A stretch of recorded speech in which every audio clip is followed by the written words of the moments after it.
All right, my friends, can you all hear me? Can you give me a thumbs up? We were having some technical difficulties with my man Alan. Can you all hear me? Give me a thumbs up if you can, if you don't mind. This will be fun. This could be fun. This could be a fun show here tonight, and we'll dive into whatever we want to dive into. I'm hoping that we get those technical difficulties resolved. All right, so hopefully you guys can hear me.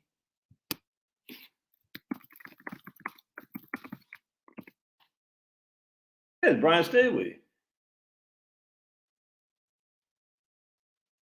Working fine. Okay, cool. Right on. All right, sweet.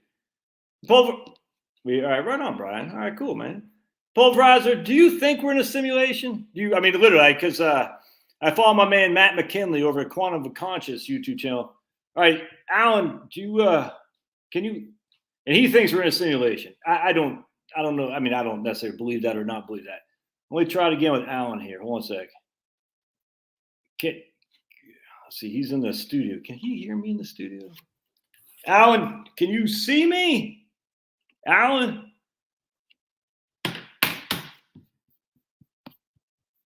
Here you are, right on. What's up, Brian? Brian Stavely in the house. Hey, can you hear me, Alan? Man, still can't hear you, bro. Oh man. Damn. You use Zoom? I do, but I don't know how to let me I don't know. Let's see. Hold on. How do we get let me get you off this real quick. Add a stage. Mute mic. No, the mic's not muted. Everyone can hear me. Did y'all hear Alan? He can't even hear me talking. I don't know what to do. I know what to do. If he can't, we can use Zoom. I don't know how to do live on Zoom. Yeah, it's got to be setting on the guest end. I think you're right. Wait a minute. Hold on. All right. It says it's got it's got to be on his end. Oh, okay. Kevin said he.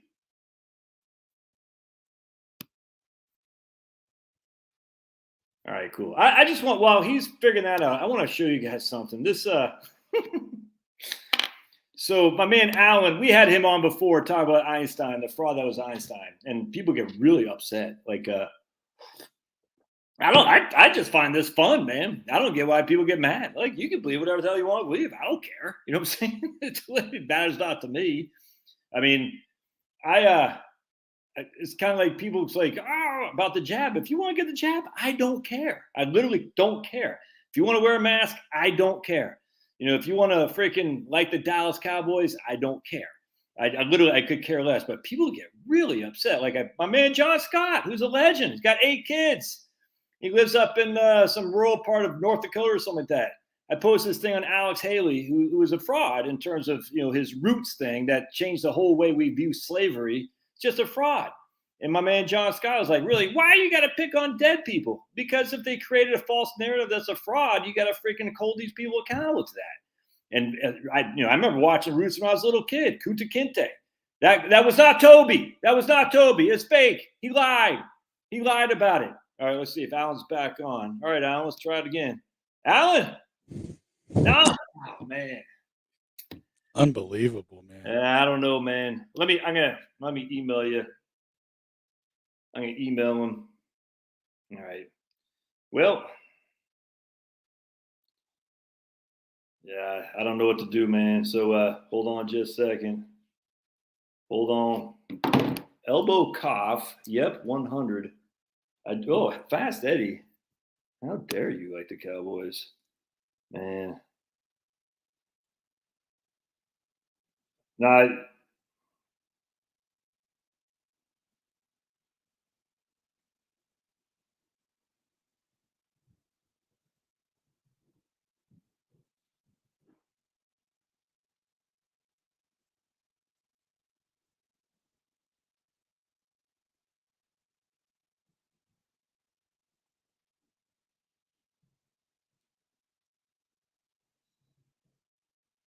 if I can share with you something.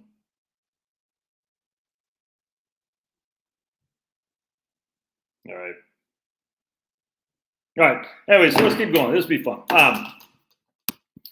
So my journey into conspiracy, if you will, is I never back in when I have 4 kids, And I'll never ever forget. We lived in Texas, all right, and Rick Perry was trying to mandate I think it was MPV vax for young girls, and I said, yeah, man, why not? Science, whatnot.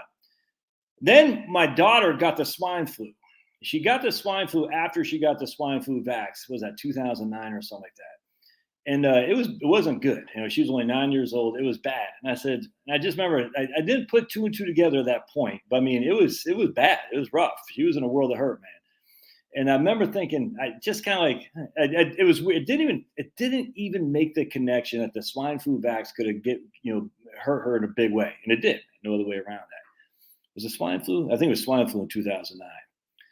And I never made the connection. My second daughter was born in 2003, and she had a private chat. There we go. Hold on a second. Yeah. Hold on a second. I don't know. I can't remember. All right, let me try. Okay, hold on a second. I'm going to try setting my Zoom thing up. Hold on just a second, guys. Zoom. We're going to go to Zoom. I can't remember how to do it on live, going live on YouTube, though, with Zoom. Hold on a second. Meetings. Hold on just a second. Hold on, people now. Hold on, people now. Zoom. Say space audits. I think it was Alan Space Audits, right? There's Alan. Hold on, people now. Hold on, people now. Today's 9:30. Do y'all see University of Georgia get the W today? My man Brock Bowers, 40-yard touchdown pass, broke 2, maybe 3 tackles, took to the end zone. Of course, I would have lost money because I told my son take Georgia with the points, and they didn't cover. All right, so let me send this to my man here. Copy invitation. Blink. All right. See that? Can he get that right there? All right. So we might have to try it on Zoom here. So I'm actually interested in how people came to be. And we're gonna go over here, go to meetings right there, and we're gonna see if he can get that to work. But how do I remember? How do we go live on YouTube with the meeting? It's been a long. Do I got to do a webinar? I can't remember, man. Let me just double check here. I can't remember how to do this. Oops, hold on a sec. That sucks. Recording in progress. And go to start video right there. All right, start that. Hold on just a second, guys. And when's it? Got it. Okay, right there. Come on. Right there. And we want to go to, it's been a long time since I've done Zoom. Live on YouTube. Okay, there we go. So hopefully my man can get that to work on. All right, let's see here. Hopefully you can get that to work. All right, so we're going to stop recording. Recording stopped. All right, if he can get that to work, we'll see. We shall see what happens here. All right. All right, anyway, so my second daughter was born in 2003. One sec. Let me get off that. All right. Hold on tight. I need to fire my shot. The whole moon landing was played to distract the country from Vietnam War. We're divided about Vietnam. What's up, Kevin? Because the issues that frustrate you do. Thanks. Look at my man, Kevin Sequest. That's Ryan Sequest's brother. Kevin says, I'm new to your channel, but you crack me up because the issues that frustrate you do me too. Yeah, right on. How freaking double dog dare you? Playing a gig or something, Broken Arrow? Double dog dare. Here's my man, Vern. He says, whole moon landing was played to distract us from the Vietnam War. We're divided about Vietnam. Yeah, 100%. That sucked out. Georgia should have lost. Yeah, well, they didn't, baby. They didn't. Hold On to Your Dreams is an ELO song. Yeah, never really much got into ELO. It was a swine flu. I had it in late March 2009. It wasn't as worse as I ever felt.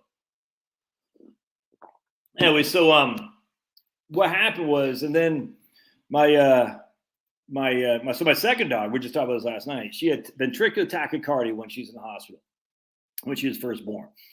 So she stayed the first month of her life at the University of Virginia NICU.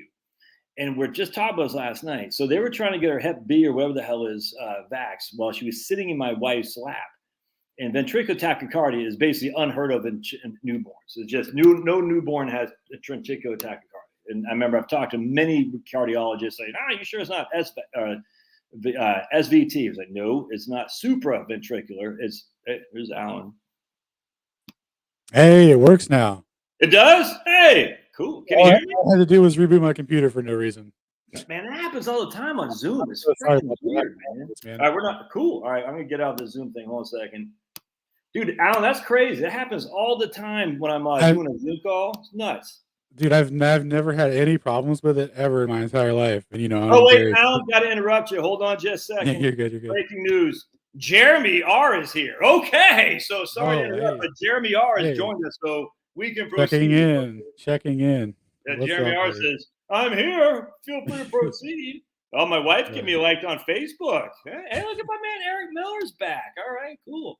Hey, Alan, so I was just telling people real quick, and then I want to hear your story. But so my second daughter, Chloe, she had ventricular tachycardia in the hospital, and they gave her hepatitis B vax. And when you're what's it called when your heart beats too fast? Ventricular, like a heart murmur, palpitation, something like that. Her heart was just almost like a double bass drum in a Slayer band or a speedball band. It was crazy, man. Gotcha. So they got her Hep T vax, and she was in my wife's arms breastfeeding, and she had tachycardia. Her freaking, like a freaking, quadruple double bass drum. And she already had tachycardia. And so what happened was we were worried that she was going to die. I mean, she was that close. And so they got her out and they did what they had to do. They had to give her all this medicine. It was just nuts, dude. It's a big life changing for me. Anyway, the next day, the nurse comes back in and she goes, I got to give her the good Lord that my wife was there. The nurse comes in the next flipping day and says, I got to give her Hep B, whatever it is, vaccine. My wife said, no, you just did it yesterday. She goes, we don't have it on the paper. It's a different nurse. She was, and then the nurse said, oh, it's no big deal. No, it won't cause her any harm. My wife's like, my wife doesn't take kindly to idiots. You know what I'm saying? She doesn't suffer fools. And she's like, it was no big deal. I said, yeah, you freaking scum. This in 2003. I still hadn't put two and two together. You know what I'm saying? So, hey, long story short, I have 4 kids. They all have some kind of allergies in some regard. My wife's got 8 brothers and sisters. I got 4 brothers and sisters. None of us have any allergies that we know. None at all. You know what I'm saying? I said, how the hell do all these people have allergies? Now, I got to be careful. I don't want to go any further in the V's, but I just started looking into it. I said, all these people pushing the V's, man, this is well before COVID. I said, they sound just like the anti-gun control, or the gun control people. They sound just like the climate change people. It's like the same flipping argument. Oh, so you want kids to die from AR-15s? No. Oh, yeah. So no. You want people to die because climate change? No. It's like it's the same freaking argument. It's just easy rhetoric, dude, for the masses. You know what I'm saying? And so I was like, it's the same I was like, and then I heard the vax. I was like, you guys sound just like the gun control people. It's like you guys literally use the same thing. So I was well prepared for COVID. Then all of a sudden, I was taking my daughter, Chloe, looking up some schools up in Maine where I'm from. I don't live there anymore, but I'm from there. And I was listening to Owen Benjamin. And I had found Owen Benjamin through Curtis Stone, which is ironic. Because Owen Benjamin and Curtis. Oh, yeah. They had a recent falling out, huh? Yeah. You hate to see it. You hate to see it, but it is what it is, man. And it happens. It is funny. But anyway, and I remember sitting there with Chloe and Owen Ben's like, no way we land on the moon. I was like, dude, that's nuts. I was like, you're freaking crazy.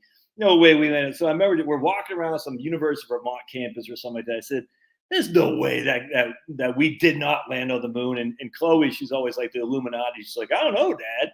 I was like, no way we land on the moon. So I want to show you something. Check this out, Alan, and then I'll let you take the mic here. You'll get a kick out of this. Hold on a second. I just I saw. Let me just show. Can you see this? What I'm showing? Electromagnetic railgun firing high velocity projectile at Mach 7. Yep. Yeah. Watch this. I watched. All right, watch this.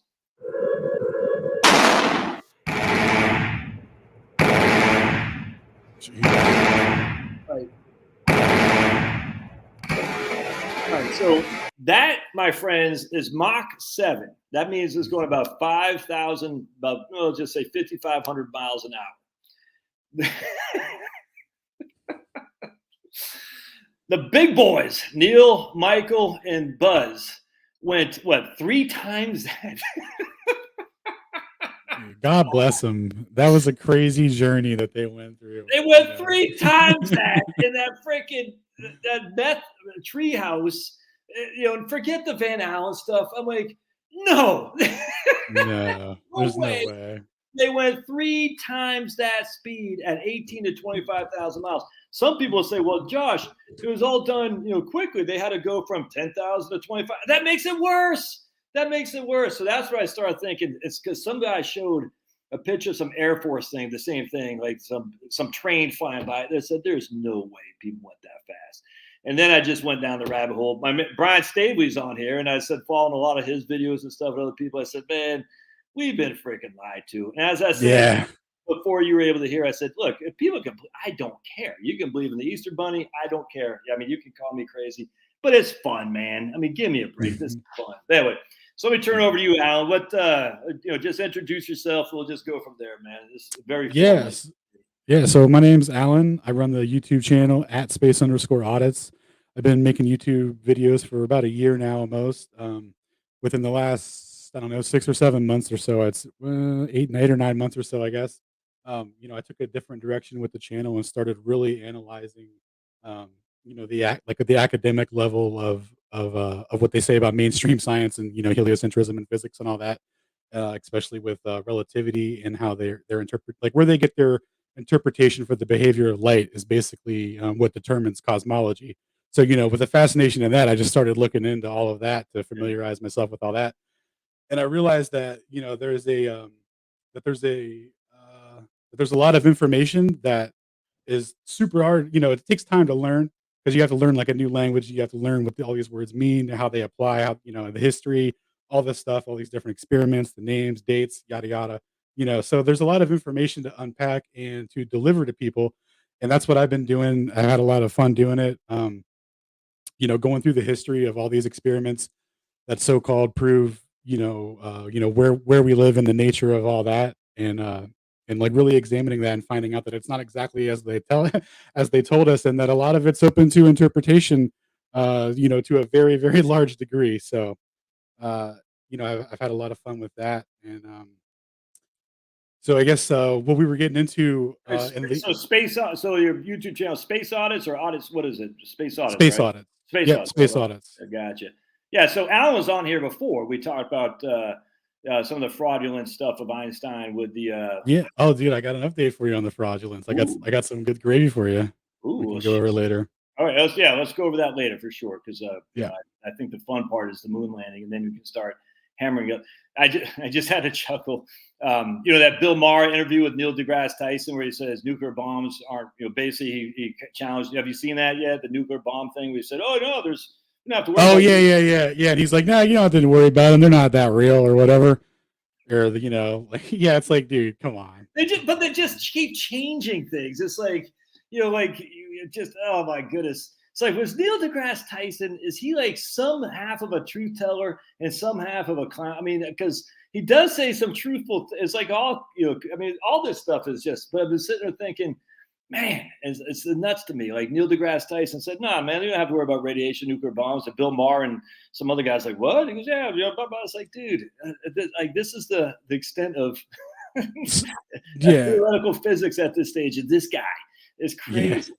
All right. So what happened? What made you say, I don't know if the moon landing is real? You know what I'm saying? What made you go down that road?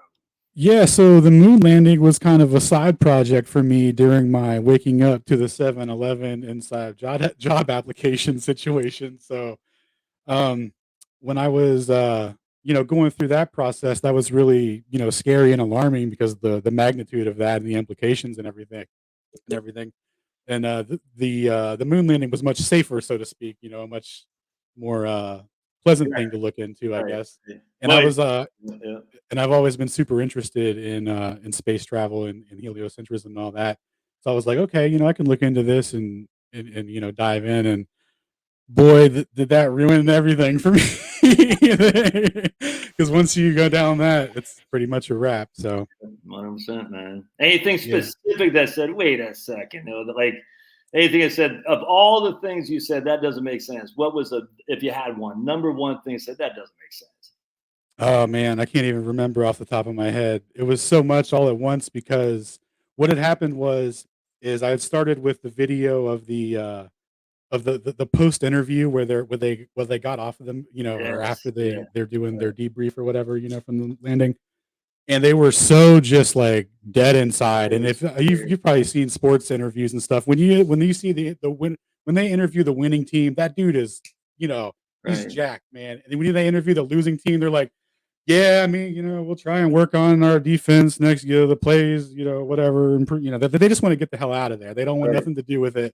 And that's what these guys were doing. So my pattern recognition was like, this is this is the pinnacle of human achievement.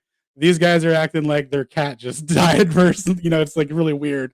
Is Um, is so, is crazy. I remember what I mean, and so like that was jarring to see their reaction. I can't believe that was I can't believe they that they that allowed they that. To that be they honest, went. Dude, it was yeah. so bad because obviously they rehearsed that stuff, and it's I just kept like sitting there thinking, why would you allow that? Like, because they were yeah. so just despondent, and it was weird, man. And then a guy from England asked a question about, I think, seeing the stars or something like that, and they're all like, Yep. it was weird, man. Yeah. That kind of creepy. Actually, I said, man, someone's got some serious stuff on these guys or something because they are not happy campers. And you can't say it's because they're tired because it was already a couple weeks after it had transpired since they did that, and it was like. It was just weird, man. That creeped me out 100%, man. And then, of course, their stories are all over the place as well. So stars, I don't know, man. That could be. It was crazy. Yeah, the stars one was a big one too because I saw like a collage or something like of interviews and whatever. Because this was like all at once, and the stars thing had come up, and I was like, me and my big heliocentric brain, I was like, oh, of course you can see the star. And Right. then I thought about it, and I was like, well, wait a minute. So then I googled it, and I looked up Quora, and I see that there's 30 people, and every one of them has a different answer, and I'm like, Yeah. oh shit, nobody knows. Right. There's no answer. So I started, and then I looked into that, and I found out about Euler's paradox and all that. And then I they don't know. I'm say, familiar with that. What's that? What's Euler's paradox? oh, so if the speed of light, lights, or if they've been traveling all that time, light and starlight and all that, basically the night sky would just be a giant beam of white light. Like, you wouldn't be able to distinguish individual stars because these are omnidirectional beams of light that are traveling forever with no attenuation, no loss or anything like that, right? No inverse square law loss or anything like that for them. Uh, so what would happen is everything in the night sky would just be a uniform, like Interesting. gradient of light. So what they had to say was the expansion of the universe or whatever that's happening in between the stars at 4 times the speed of light is what's stopping that. So that light, basically, what they're saying is that light can't reach us. So it's always in perpetuity forever going to look like how it looks now. And that's why we don't have the uniform gradient. It was like, cool answer, dude. Like, yeah, like that was pretty eye opening. Like stuff like that was just like, nah, man, I can't do that. That's not me.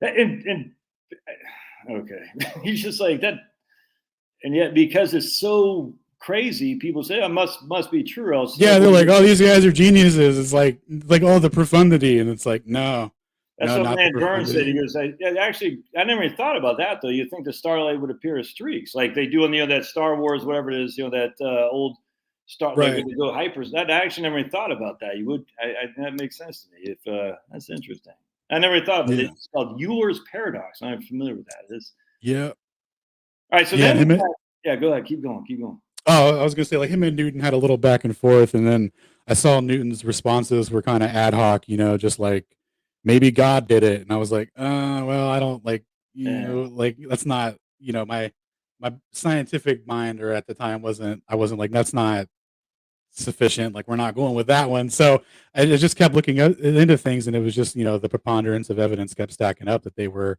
lying about the nature of space and the moon landing and all that. Um, Yeah, it's a God of the gaps argument. Even Newton was using that, which I never liked anyway. I mean, I get it's easy, but we have now the science of the gaps. Like, oh no, science will develop it, and you're like, I don't know. Yeah, yeah. This future science technology will answer your question about dark matter. Nah, dude. All right, so we got a couple of naysayers all right here. My man says If you zoom in on pictures of the Apollo lander, you can see nail heads. Oh, and I thought he was saying something different. So yeah, 100%. So I mean, the Apollo lander is so. Dude, that's hilarious. Come on. Everybody just, I mean, I thought he was, but I was going to say, because I emailed you a couple months ago about, some guy saying we can actually zoom in and see, what did he say, the flag or something like that? I can't remember what he said. I was like, oh, yeah. Yeah, I kind of remember that. I was like, oh, all right. So, oh my goodness. Anyway, so what's your take when people say, well, we can zoom in and see? I don't know if it's a flag or something like that, but the thing that's frustrating is because the NASA images say, well, that's that right there. They just draw a circle. They say, look, there's and they're like close enough, right? Right. Yeah, you're like, I don't know, that's true. Like, no, here, look. Yeah. You're like, dude, nobody can verify that stuff. And Google had a contest a couple years back where they were like, hey, if you can provide, close up evidence or whatever, pictures of the moon landing or the moon landing site, blah, blah, blah, we'll give you $5 million or something like that. And they ended up canceling the whole thing. And it was all just BS. It's well, NASA told them you can't do it. Remember that? NASA said you cannot. Oh, was it NASA that actually? Yeah, it's so. Because they got a couple companies that were going to put supposedly things next to the rover landers, and NASA said, no, we're going to draw like a 5-mile radius around it or something like that, so you can't almost like a. Oh yeah, dude. They imposed some restriction on it. Yeah, just insane stuff. So yeah, but like the idea though, you could like terrestrially look up from that. So if you had with the best telescope in the world that you could ever possibly imagine, if you're standing on the Earth and looking up with the best resolution you're going to get out of it is 1 arc second. So, GG. What does that mean, 1 arc second? Like you're not going to be able to discern things that are like a flag on the moon from that distance, like the distance of your angle, like the ability to resolve it from that. It's not real. Oh, it's not even a real claim. Like that for people that are like looking into it or like think that that's something that they could do optically. Okay, so it's not even physically possible. If the moon is 290,000 miles away and we have the best satellite, the 1 arc second says you couldn't even zoom in on the flag on there anyway, is what you're saying. So if you were outside of the atmosphere, that would be kind of a different, you would be leaning into a different story of territory, of role play, so to speak. But yeah, I don't even think then you would be able to do it. But no, terrestrially, 100% no. Okay. That's interesting. And then on top of that, they'll say, oh, but they bounced a laser off there. And I said, well, hey, they did that before the Apollo 11 was on the moon. It's weird how many people just don't know. I mean, it's okay. I mean, I was ignorant I'm 53. I didn't know either until I'll looking into all this. It's amazing the stuff you find out. But yeah. Like, how did that not know? Anyway, so folks who would say, well, they bounced a laser because they remember that video on what was the guy's name from the Italian guy? Man, what's that name? Hang on a second. The movie is, I'm talking about the moon. American Moon movie. Dude, I love that movie. Make sure you don't play any clips on your channel because they copyright strike everyone. Yeah, I got 100%. I didn't, and I took 30. I can't remember how many questions I took. I wrote them all down. I got my little thing here on Google Docs. How many questions? Like here from NASA itself, the radiation environment encountered during Earth orbital missions was studied extensively. The results indicated that the radiation environment could severely damage unprotected film. The energy level of the intergalactic cosmic rays is so high that no practical method exists for eliminating cosmic radiation damage.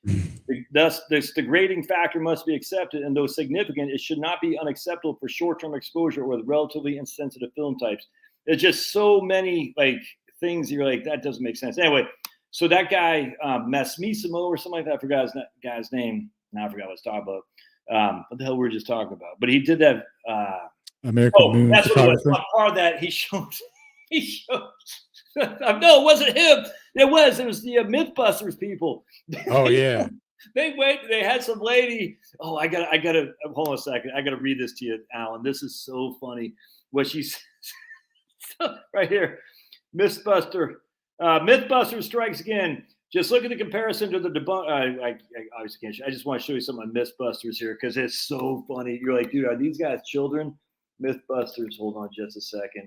Dude, I think I know exactly what you're talking about. I don't know the phrase, but I remember she says like some dumb thing to just kind of sweep it under the rug because Yes, it's so they didn't prove anything at all. Yeah.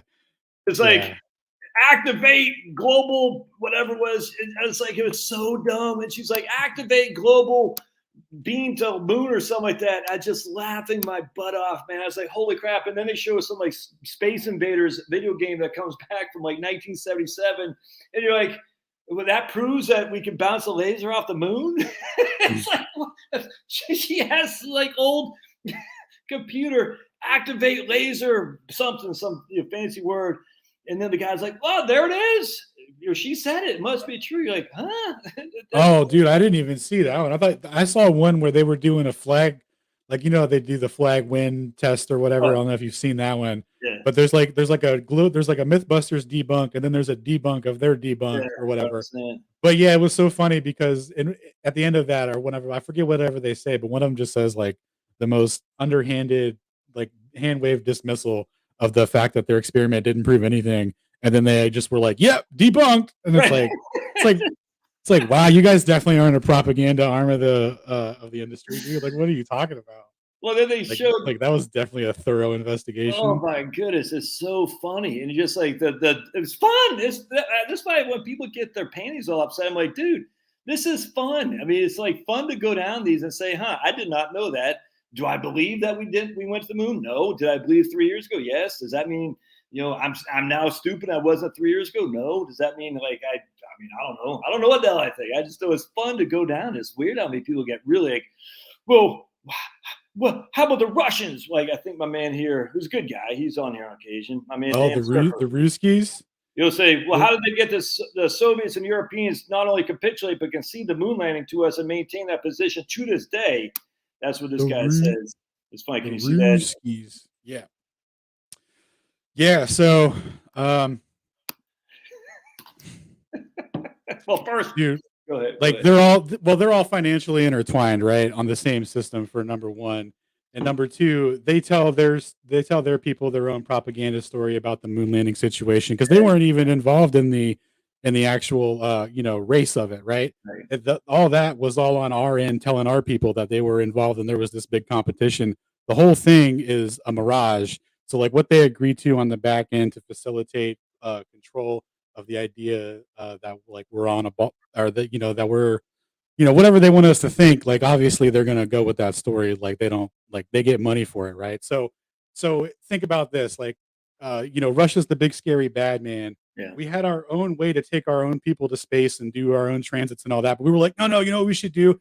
Outsource it all to Russia and give them millions of dollars per trip to take us to space, and we could all go together. It's just and then they just get a bunch of money to go to not do anything. Like it's all just a way to move money and just in the public, right? It's not real, guys. When people say it's a hoax, like there's a Russian guy, one of the first Russian astronauts ever, or something like that. He just said this, there's no evidence that the Americans landed on the moon. They literally just said that like last year, it was 2 years ago or something like that, a couple years ago. People yeah, dude, and the Polish guy that was like, yeah, no one's right. Left the Earth system, like right. So when they say that, people go, oh, you idiot! But then my man Dan Surfer, who's a good guy, they'll say, oh no, but why would they lie? It's like, well, they're telling us, or why would they go along with the hoax? Yeah. It's like, well, some people aren't going along with the hoax. And the funny thing is, I hear all the time, don't you know, Josh, that 400,000 people had to be involved in conspiracy because that's how many people worked in various departments. And I said, because WorldCom, I don't know if you might be too young to remember this. That was a big telecommunications company, and that went put under conspiracy. Not everyone who ever worked at WorldCom knew what the hell was going on. VW with their diesel engines, that was a big conspiracy. Not everyone who worked at VW knew what the hell was going on with their conspiracy. Doesn't take much for a conspiracy to flow downhill without you knowing you're in a conspiracy, if you know what I'm saying. It's one of those things that always cracks up. 400,000 people had to know. I'm like, oh, the engineers are turning the wrenches on the various. Dude, if you imagine you get a government contract to do like the most, remedial work of your life, and you're part of this great mission that's going to be part of this historic, thing and all this legacy of it. Like, you're not going to be like, oh, this isn't real, and be super critical of it. Yeah, enemies on Earth, but super friends in space. Exactly. Yeah, dude, they're super friends, bro. Like, hey guys, let's meet at the ISS. We're in some sort of proxy war right now. We're all chilling on the ISS, drinking each other's pee. Like it's ridiculous, guys. The funny thing is, on top of that, did you ever see the I don't know if it was on the Massimo's video or not, but where they're connecting to the LEM was connecting to the where Michael Collins is on. You just see it come down, his huge and just like Oh yeah. The readjustment. Yeah, man. And it's like what was alarming to me, right, is because I was like, okay, this is really suspicious, but I don't know enough about the physics, the filmography, the cinematography, whatever, all the ographies. I was like, I better go ask an expert. So I found some people that I reached out to on YouTube that are in the academic fields. And I was like, hey, and that are familiar with these kind of skepticisms of mainstream science and all that. And I was like, hey, what's going on here? Like, what's up with these clips? What's up with this harness? What's up with XYZ? And like the answers were just like so apologetic, defense attorney, lawyer, like where it wasn't even a real answer. It's just like, yeah, it never is. They don't ever have the same like. So I went and they can't just be like, oh, you know what, that is a weird one. That's I don't know. Like they can't do it, and that was a thing for me because it's like, why can't I do? Like I didn't have a problem doing that, but because I didn't have a problem doing that, I ended up changing my entire worldview. So, maybe there's an aspect of that to it. If you can't, like, you literally can't give an inch because it will crumble that easily. I think it's the way you're born. I think there's some of us who are just natural contrarians. I've come to that conclusion that some people are just born to be a natural contrarian and don't. It's not a lack of trust or a faith. It's just like, yeah, I'm gonna find out for myself. I just have I don't think that all people are lying. I don't think that at all. But I think in of itself, I don't trust that people are not going to educate me how they want me to think. Right. You know what I'm saying? I've always had that for me. I don't know about you, Alan. I've always had that somewhat of a but again, when Rick Perry was the governor of Texas, wanted to mandate the MPV vaccines for young girls in Texas. I was like, yeah, man, science is proving it and stuff. And that was about 15 years ago. And now I'm like, what the hell was I thinking? So yeah, because when you don't know, man, you don't know, and then you find out, and you're like, oh, this is not what I thought it was at all. It's the complete opposite. And I had all my kids feed the whole thing, just think, oh yeah, no. And now it's just like, it's creepy to me. But I just think some people have a lack of ability to. I don't mean to sound like I'm bashing these people, but they don't have an ability to kind of to challenge the orthodox. And I don't know why I do or you do or anything. It's weird. I literally don't understand. But it's one of those things I think that people just say, yeah, I'm just gonna go on, get along. And the funny thing is, no matter what, like we got that guy from NASA from 2016 who says we never left low Earth orbit. He literally said those two. You know what I'm talking about in that video? I forgot his name. He said we've never left low Earth orbit, and thus soon we'll be able to go to the moon, go to Mars, and leave low Earth orbit. You're like, what was happening in 1969 through 1973?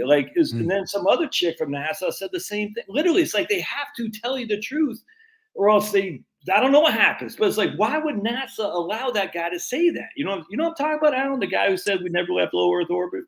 Yeah, dude, I've seen different iterations of them saying like all kinds of contrarian stuff to the idea that we went beyond our atmosphere. Or through the Van Allen belt. That's what his or even through the Van Allen belt. And dude, I'll even hear different renditions of the Van Allen belt. They'll be like, well, it's not dangerous. And then, but you look at other sources of material and they're like, it's the most dangerous thing in the world. It will fry everything. Everyone's dead. We tested it. It's a known fact. We can't go through it. It's, it's just like, they do it to just confuse you and break your mind. I think Owen Benjamin had a really good talk on this one time. It was about how to like break someone's mind, and it's like you give them tons of information, and like, is it yes? Is it no? Do you want me to sit? Do you want me to stand? Right. What do you want me to do? And then like you just give up, and you're just like, just tell me what to do, please. Right. How do I make it stop? And that's what it is. Like when they say that confusing stuff, I think there's a part of it too where they kind of weaponize people that will go against the system so that we'll push back on it because it helps reify the people that are into it and they won't like us pushing back on it will cause them to double down on their position. You know what I mean? Yep, 100%. And Man. especially considering how most people handle it and how I've handled it in the past when trying to expose people to new information. I'm like, no, this is, you have to believe everything I'm telling you right now. And Right, here's all the man. documents. And if you don't agree with me, then like you're Right. and that's never worked ever. So, Well, yeah, I think they know that. And like, so they just keep pumping us with new stuff to go blast people with. And they're just like, it's just like armor for them. And they're like, no, they just can't see it. It just helps reify that. So we got the guy from NASA just recently. We got an astronaut from NASA, supposedly, and the ISS, I think, both saying we've never been through beyond low Earth orbit, never been through the Van Allen belt. Literally, it's on. You can read it or see it. We're not making this up. And you're like, well, that doesn't make any sense. We got Don Pettit saying he'd go to the moon in a nanosecond, but we've destroyed the technology and it's too hard to recreate. Don Pettit literally said, folks, he would go to the moon in a nanosecond, but we destroyed the technology and it's too hard to recreate. Remember, this supposedly has more technology than the Apollo 11 did. And by the way, just for you guys who don't know, 18 months previously, a guy named Gus Grissom, and I think it's two other guys, so I get Grissom, I can't remember the two other guys, they burned on the tarmac 18 months before Apollo 11 launched. All right, so 18 months, because they're trying to communicate from whatever the rocket was to Houston, essentially, which is like right there. And Gus Grissom said, how the hell are we going to communicate from the moon if we can't even talk between buildings while we're on the Earth? And that he burned a violent. They smoked him after that, dog. They smoked him after that. Training accident. Yeah, exactly. Caught him with a little too much oxygen in the he old literally system got there. burned at the stake, man. If you want to use a stake as a rocket that he was on, it's actually disgusting. And literally, he said, his last words are, "How the hell can we speak from the moon if we can't even communicate between buildings while we're on here?" So he died. 18 months later, we're on the moon, and on top of that, in the interim, James Webb left NASA. Who is, we all know James Webb, right? He left. We don't even need to get into Wernher von Braun. The Nazi, the literal Nazi who was a bigwig at NASA. James Webb left NASA. Another bigwig left NASA. All in the interim, from the 18 months after Gus Grissom died until they launched on the moon. And on top of that, one of the chief guys who's investigating who already testified to Congress, who's going to do some more testifying. Oh, he just happened to die in a car crash. Crazy. Just happened to die. Oh, dude. How about your boy, the safety inspector that got hit by a NASA train? What? Who's that? Yeah, dude. So the guy that was in charge of the safety inspection after the Grissom thing, that guy died in a train accident, and the train was owned by NASA. Yeah, no. And then his son, if this is the same guy, I might have the stories confused because there's a lot of weird stuff. But I think that guy's son got murdered. He got like killed in a warehouse or something. He was on his way to go do some, I don't know. It's just, that's crazy. What can you do, man? What can you do? You just laugh at it. And then they never found the report, dude. Like no one's ever read the report after that. The report went missing. Like, dude, come on, people. But actually, now I think about it, I think the thing that set me was losing the telemetry data. I'm like, what? Yeah. That was an eye opener when they were like, I'm like, this is the most the pinnacle of human achievement, and you're telling me you, due to budget cuts, you couldn't find someone to buy it off you. Like, there was no moon enthusiast that was like billionaire that was like, I'll buy all the historical records of mankind's mission to the moon. You guys had to tape over it and or burn it, like sell it at a garage sale.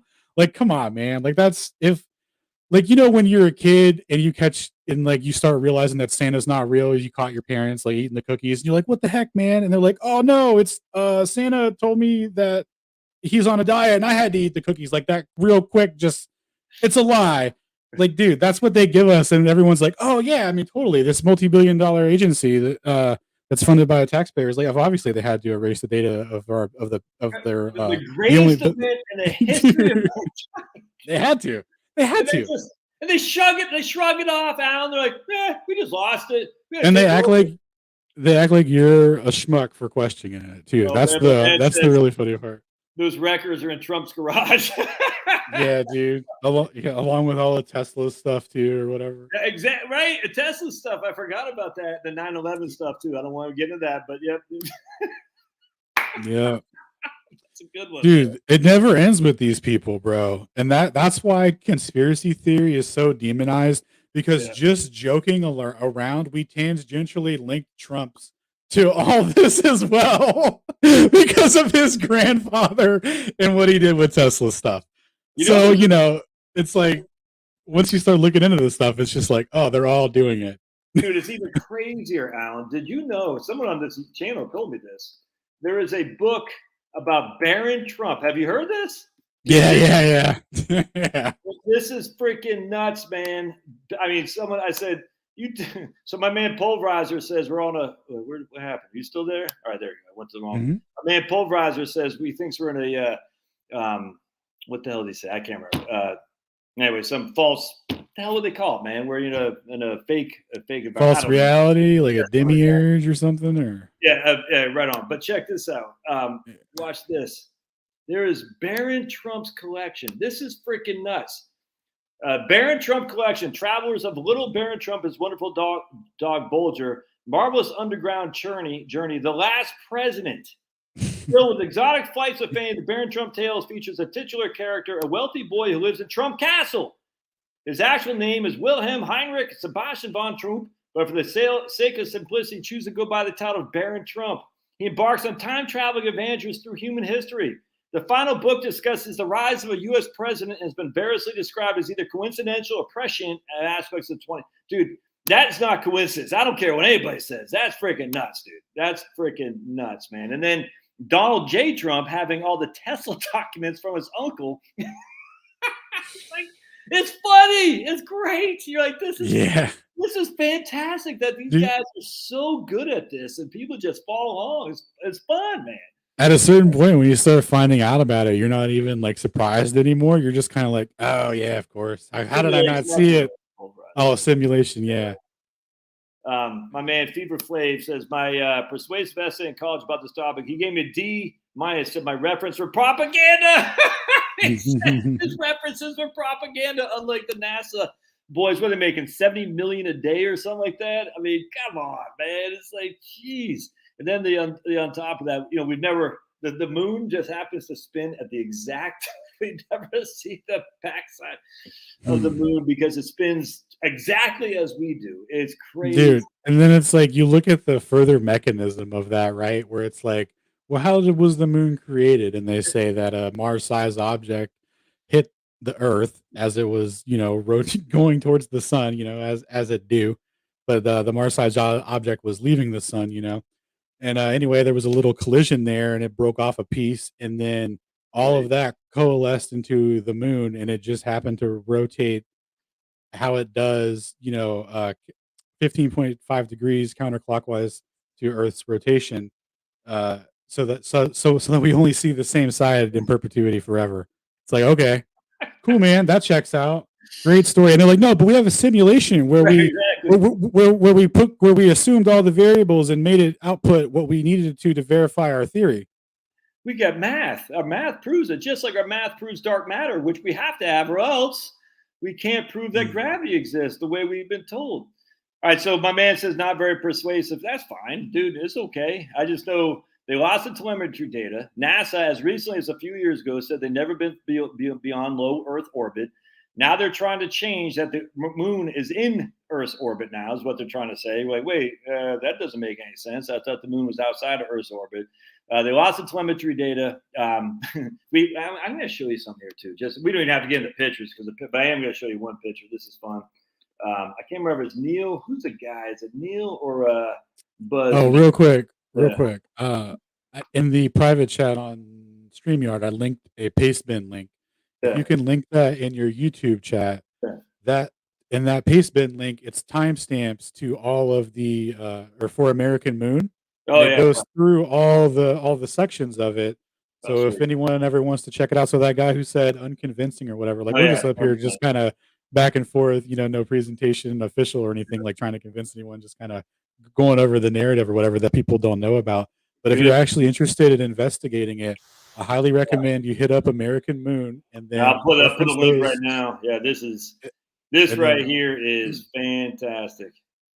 yeah, and then reference those timestamps and just kind of go through what what you thought or the moon landing would be, and then what what it is, and they go through the debunks and they show um the rebuttals to the debunk, so to speak. So like they cover where MythBusters says Yeah. that oh, we debunked this conspiracy. Well, they show that that's not that they didn't, so like they go through it meticulously from all angles, and it's a really well done piece of material. Unfortunately, we can't share any clips of it to Uh, give you guys a preview because they copyright it. well, But that's definitely funny check it out. too. You actually start looking at some of the debunkers of us debunkers, and they're like, it's weird. I was like, that's it. That's your. I mean, it's weird, man. Like they got the best scientists out there. There's like some chick, Neil deGrasse Tyson, someone else. I'm like, it's weird. You're like, that's all you got. I mean, it's kind of it's strange because we debunk these every which way to Sunday. It's very odd. Like Neil deGrasse Tyson, was it him or somebody else?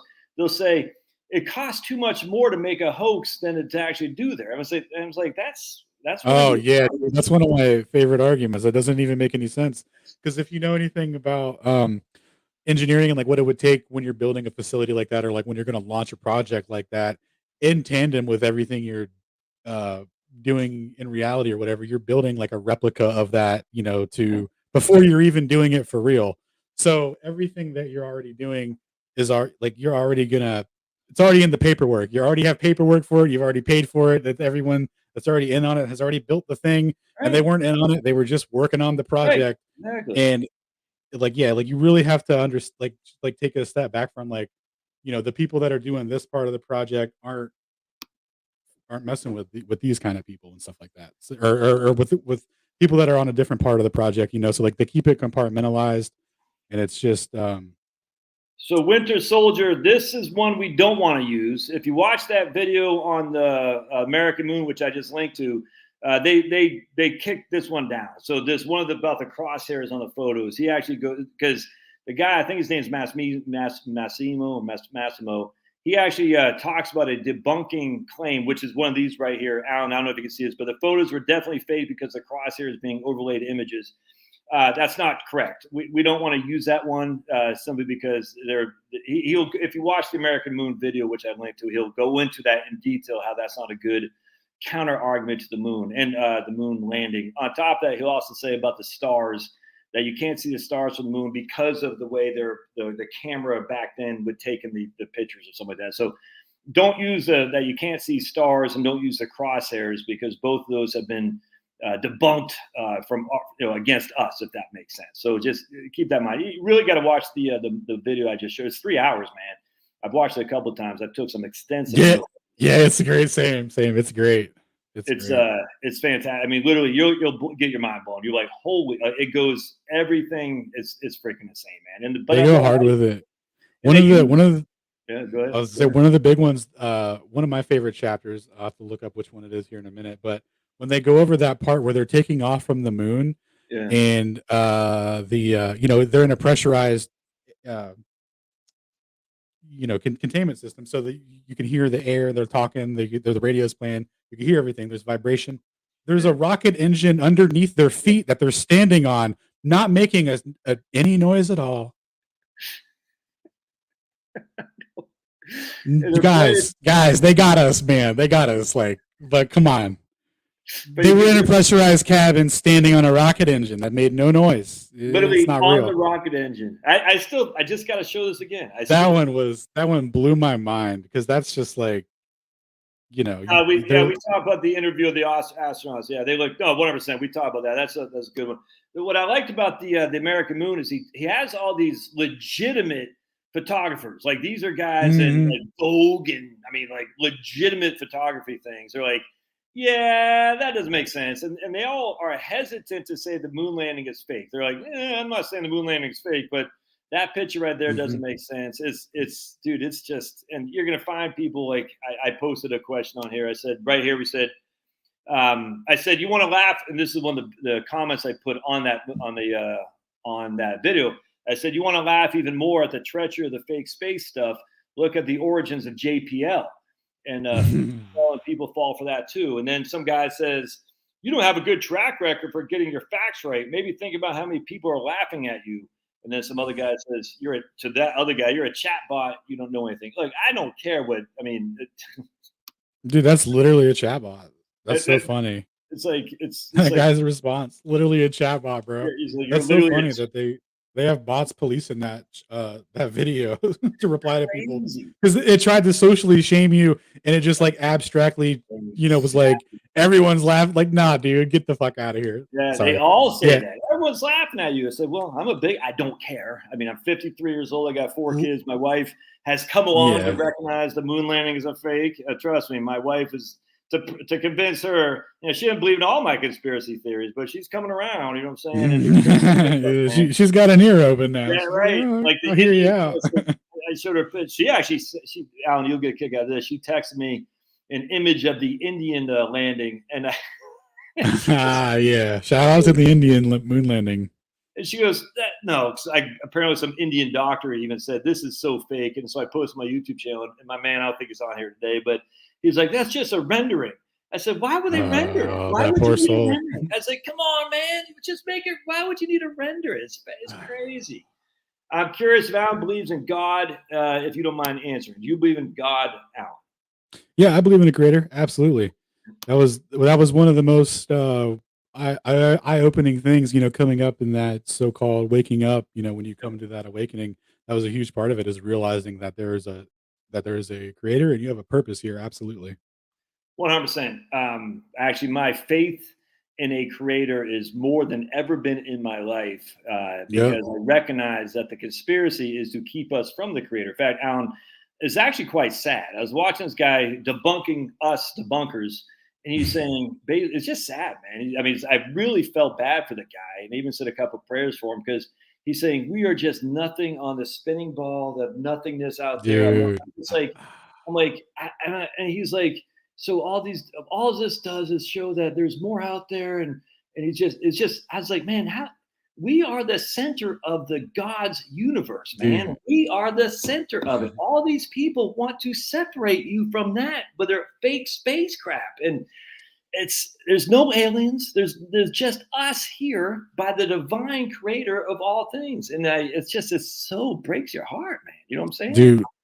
Yeah, man, absolutely. When I believed in everything that they told us about that kind of stuff in regards to our place in the universe, it was low key like one of the most depressing things ever. Like, it was just like, because at my time, or at that point in my life, I was like too smart for a creator, too smart for God and all that, because I was like, I know that Jupiter is a gas giant, and that mass attracts mass, and all these things, and that all these spheres in the skies, and some dudes walk on that light in the sky that's up there every night and all that. So like that took a lot of the wind out of my sail in terms of like seeing the purpose. And then of course we're constantly told that we're insignificant, we're a grain of sand. There's probably aliens and stuff out there. Like we're they would probably kill us in a heartbeat. We wouldn't stand a chance. They would take us over because we're so insignificant and just dumb. And it's like, dang, man, like, yeah, so that was a big part of my life. And that was when I was at my most depressed. And then realizing that all that was a facade to cover this stuff up, because all the evidence points to the fact that we're actually, the center of creation, at the center of and like the implications of that. Like you can't know that and then be like, oh yeah, but like we're still like nothing. It's like no, it's not. That's not even on the table anymore, dude. Not even on the table. So yeah. And it just makes you sad. You're like, dude, you're letting these people literally pull the wool over your eyes because you want to say science knows, and you're like, but they don't know. Because you want to be smart, bro. It's addicting. I had that same demon, man. I was all into that. I would be like I remember a girl was trying to tell me about Christianity one time, and I was like, the whole time I was thinking about like, yeah, dude, so like, is God on Mars, or like, are we gonna have to start like a new religion? Like, I was just thinking all this sarcastic stuff in my head, because like space travel was just so like, I'm like, are you religious people are so small-minded, like, because it's just like, that's just the way that it's just kind of how I interpreted everything, through science in my in my understanding of it, and I was just like, I had a total attitude about it, and I really humbled myself because that's what it is too. Is you really humble yourself when you're like, oh, we've been lied to, and everything I thought I knew and based my worldview on is actually, and now I have to like rebuild and like figure out who I am and what this means, and like that's a whole journey in and of itself, and that's been a blast. And people that don't get to go on that journey Yes. because they think that they're insignificant, that's a real shame, man, because that's the trap of the system. That's That's the 100%. simulation. That's the matrix that they want us in. And it's sad because but the way they do it is like everyone's gonna laugh at you, and you're like, I don't want to be laughed at, and you're like, man, Mhm. you aren't. And like my man here, this is I tell you, it's literally in the Bible. We have dome in the Mhm. middle of the water, let it divide the water from the water, and on top of it, I mean, I can't remember off the top of my head, but it says that there's water above the stars and the sun, water above it. Now, what does that mean? I don't know, but that's obviously there's something up there that says it's just there's more than what they've told us for sure. And the irony of it all is, I was watching a Jeranism show the other day. I mean, a couple months ago, he said that they found a water cloud in the space supposedly that's I don't know, like 250 trillion more mass of water than we have on the Earth or something. Yeah. There's something. I'm like, what? So scientists have discovered this water. I mean, he wasn't saying that, Jaron. He was just Right. saying what they've discovered, supposedly. I say, well, okay, if that's true, doesn't that prove that Genesis was right, that there's water above the stars and the sun? I mean, the whole point is like Sam Harris, he's just depressed guys, man. Just Well, really sad. It's crazy. we're kind of taught that we're the pinnacle of human thought, and we're the smartest people, but all the ancient cosmologies and civilizations and all that, had a very specific cosmology, and they all believe. And one of the more important things that they believed in is that there was a one second, kind of lost my train of thought there.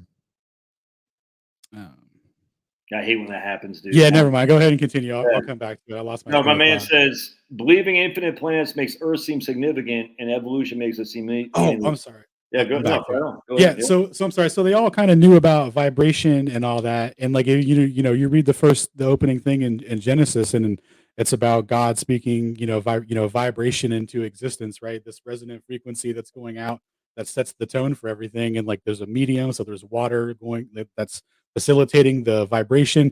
So it's like you can see that like people weren't just like how they tell us that like Greek mythology is like they were communicating nature in like an art form way or like an artistic way or whatever. And it's like when you read these ancient texts, and not even just the Bible, like in the Kabbalah, in the Talmud, and all of them, they all talk about vibrations and stuff like that. Like they all knew how everything worked back then, and the nature of this place that we're in, and the waters and stuff. Like they didn't just arbitrarily say that kind of stuff. Like it's all based on a foundation of like real of something that's real, right? So like yeah, when you read just like when you read into that, like that those first couple chapters, like that was my favorite part of the Bible when I first started reading it. Is that those first couple chapters where it Right. was about Yeah. speaking, that vibration frequency, and it just totally resonated with me. And I was like, man, these guys were way smarter than this. Isn't just like some guy in the sky with a beard, Right. with a megaphone speaking. Yeah. This is a whole nother Right. level of thinking about how this place was made and its purpose. And yeah, and then you look into cymatics and you're like, oh yeah, I mean everything's yeah, of course, this place was spoken into vibration, right? Like, It's crazy. Like it's only since like the last 150 years or so, though. Well, maybe not, but just in terms of like how the wool has been pulled over our eyes. It's so crazy to me, and I'm almost wondering. I don't know. It's almost like, do they allow for these kind of technique, like these communication tools, where they're saying almost like the bad guys, whoever the bad guys are, I don't know who they are. You know what I'm saying? I mean, is the devil? I don't know. But are they saying we're almost too good? We got to give some tools that we can promote people to say, hey, the truth is out there, so you can't hold us account. Like it's almost like the people have been so dumbed down that this is only like shooting fish in a barrel. So we have to give them more tools, so at least allow them more that they can't. You ever read C.S. Lewis by chance? You know who C.S. Lewis is? I'm familiar. What was his book? This big thing. I've heard the name. Screw Tape Letters.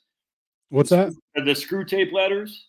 Yeah, I'm yeah. Well, so what happens is real quick, he's a devil essentially. He's training one of his devil tormentors on how to get souls to hell. It's fiction, but C.S. Lewis was an atheist in World War One because he said a good God would never allow this massive destruction and carnage.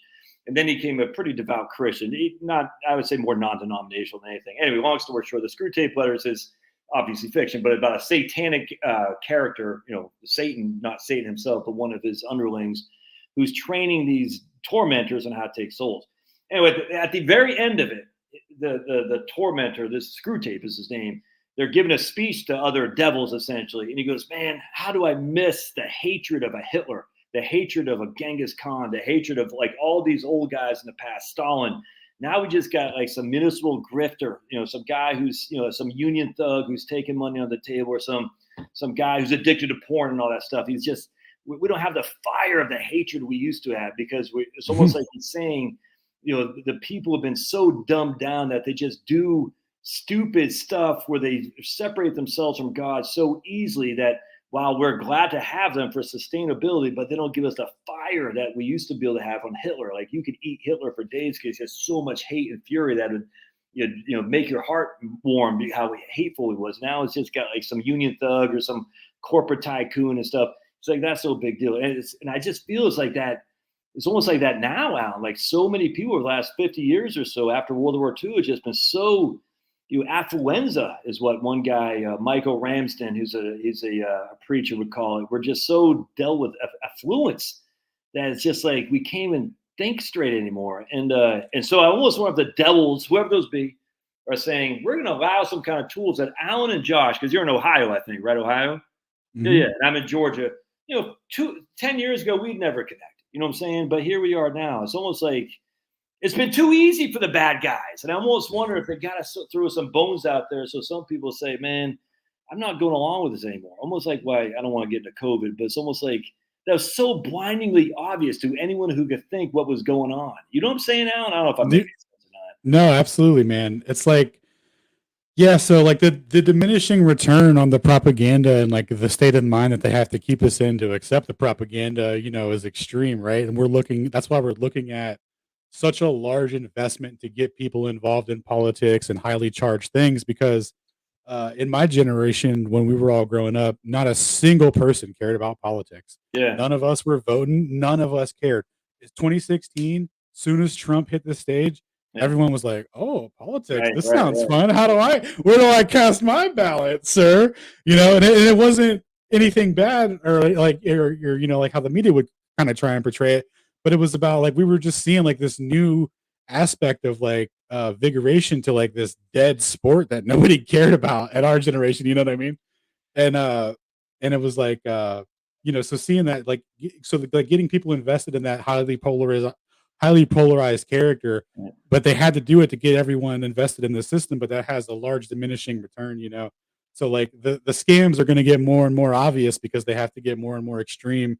But the people that are just willing to accept it are just gonna they're gonna be completely fine with it, But don't you feel better being liberated to know that we're just being lied to, and you're like, all right, I'm cool. I mean, I'm not cool with it, but it's okay. You just feel like liberated to say it's okay. I mean, I don't like it. I'm gonna try to, but isn't it kind of just liberating? Kind of like, dude. Yeah. So I went through like a real struggle with it. I was really mad for a long time, and especially when I started looking into like who's behind it, who's the bad man, who's exactly doing it, right.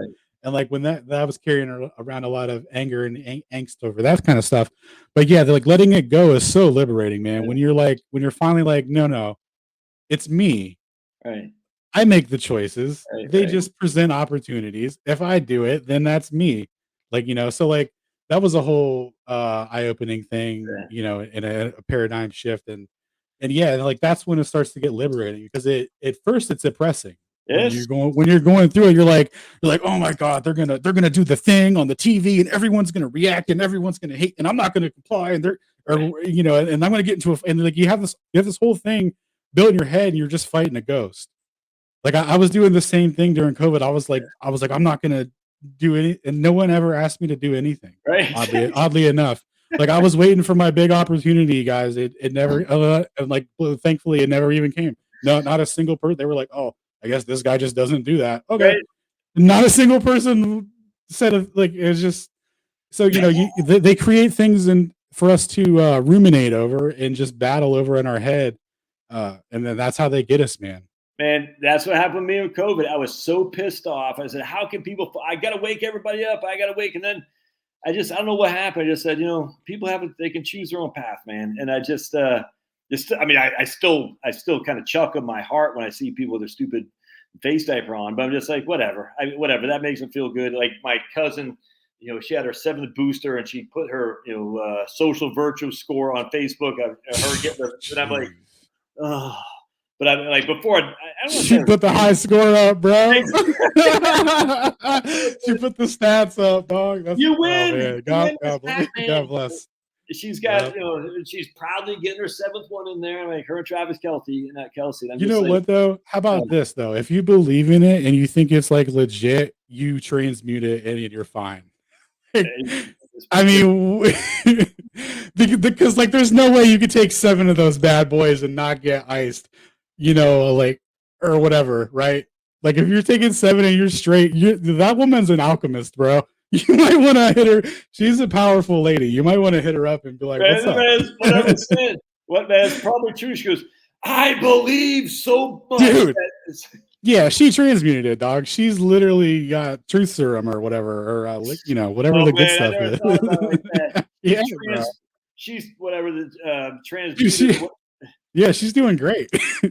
she's never been crushing. She said, man, I guarantee I'm going to be better. She's telling her body, you're going to take this and you're going to be fine. You know what I'm saying? And the stuff that's going on are like, yes, ma'am. Oh, man. You ever heard the rice experiment? You familiar with that? Yep. You ever done it? Mm-hmm. I haven't done it, but I'm into it. I got it. I believe it. I don't even have to. So, folks, if you're not familiar with the rice experiment, it's you boil some rice, and I've done it with apples, and you have one cup, or not a cup, but a container. It's 2 similar containers with rice, in this case, just literally identical rice. And on one you say hate, and on one you say love. And you freaking scream bloody murder at the hate. You say, I effing hate you, you piece of crap, every day. And then you turn around and you put that one to the side. And you say, I love you, rice. Do that for like 2 weeks. I've done it like 3 times now. Every single time the hate gets worse. It's like moldy. It's rotten. The love, not where I'd want to eat it, but it's not nearly the same as the hate. It's freaking crazy, man. It's called the rice experiment. Watch on YouTube. I've done it 3 times now.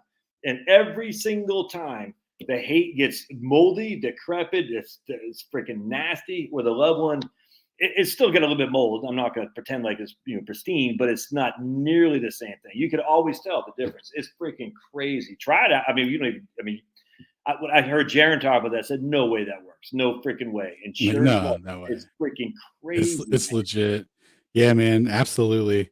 What the hell is that? What is that? That's just like you're transmuting. I don't know what's the word I'm looking for. You're like the vibrations or something like that. Yeah, you're sending out a frequency, dude. So there was this video that Jaron played a while back where this guy was talking about, like, the concept of the video was, do you think that the thoughts you think are inside your head, or there's like a proximity field of what you're thinking? And, people that are receptive to that or can be influenced by that kind of stuff, you can have an exchange with people and stuff like that. Like, it's really, really fascinating. But yeah, like the idea that like what you think is in your head, like, nah, dude, it's nobody's like, most people don't have the ability to hear what you're thinking in your head, so they don't hear it, but it's not in your head, the way that we conceptualize it. It's definitely in some sort of projected field. It's like an ether. There's an ether out there it's like because we can't visualize it. You have any dogs? Yeah. Oh yeah. Yeah. So your dogs, you're like, what are you seeing? What are you hearing? How do you, what I'm saying? It's like nuts. You're like, oh, dude, the dogs will know when you're coming home from work before they even hear your car. They'll start getting ready at the door, like, oh, daddy's home. And it's like, there's no indicator, and you come home at a different time. Like, they've done experiments with that stuff. And the dogs know, man. So it's crazy. How the hell? I mean, I know, I don't know how, but it's just like, it's 100%, man. It's nuts. Like, I got a small dog, Pablo, who's, he loves me. And I got a bigger dog, Finney, but Pablo is like, he's like, Dad, wherever you are, but he'll know. He'll be like, here he comes. And like, huh? I'm like driving, like, it's like road over there. Here's my street right here. He's like, oh yeah, Pablo's at the door waiting for you. Like, but he wasn't Yep. at the door waiting for me, an hour No- ago. It is freaking crazy, man. Dude, that's Yeah, what man. makes it so illuminating to say there is so much more to our realm than what we're told or see. Man, don't listen to these scientist guys because they have an agenda, which is to remove you from your ability. To make you think you can't do anything and you should just submit. Well, exactly. Submit. My man Fever Flav says, I've witnessed it 100%. Dog is the best security system. Right on. And all right. So, Alan, tell me what you found about. So, guys, we weren't here to convince you about the moon. I love talking about the moon landing. It's fun because it's an easy one to get people to. And look, my man, 1776 Liberty. It's okay. I mean, he and I don't fights. We always kind of chuckle back and forth. I'm chuckling. It's okay if he does, but you don't have to believe it. It's okay. I don't care. If you want to, but it's just fun. The moon landing is one of those things that I think people say, all right, there's enough solid evidence that you're not insane to think that we didn't go to the moon. I think we can all agree with that now. Just the fact they lost its telemetry data, just the fact that NASA guys just literally in the last couple of years are saying we never went beyond low Earth orbit. And once we can finally go beyond and see what's on the moon and the Mars and all that stuff. It's just the fact, in my opinion, that I'm going to show this again. There's no way on God's green earth that human beings went this fast. And now, then I want you to close up with the Einstein stuff because I can't wait to see that, hear that. Let's see here, right here. This one, this is just one of many. All right, so again, Mach 7. All right, watch how fast this guy goes. Watch this.